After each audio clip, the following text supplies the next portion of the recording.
Hi. In this tutorial we will learn how to configure editorial lists in a specific space. Editorial list lets you manage content presented in the specific sections of your websites. For example, sections of the home page. Open the menu and find the management area.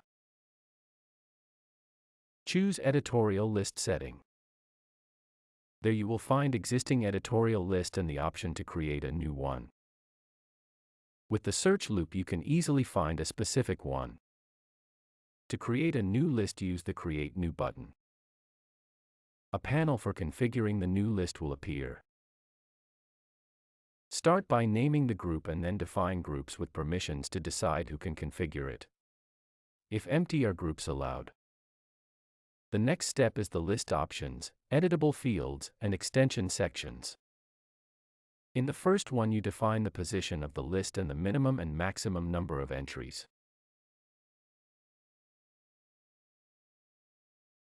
Then you are free to decide whether the list will contain, for example, image, topic, subtitle, lead, and many others, or what extensions do you want to add.